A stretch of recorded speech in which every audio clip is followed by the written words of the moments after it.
आहे महाप्रभु हे बाबा धवलेश्वराय वालालिंगाय नमो नमः। दीपं यदि परम ब्रह्म दीपं यदि जनार्दनः दीपहरतु मे पाप पूजा दीप नमस्तुते। हे बाबा धवलेश्वर वालालिंग महाप्रभु संसार सुखी रखंतु।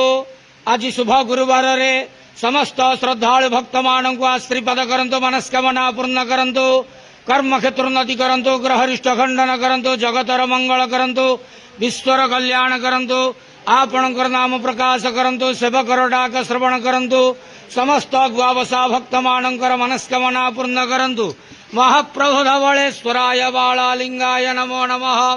संसार सुखी रखंतु आनंद गवार हरि बोलो। आज शुभ गुरुवार रे समस्त श्रद्धालु भक्त मानक आश्रीपद करंतु आनंद गवार हरि बोलो। ओम नमः शिवाय महारुद्राय नमो नमः।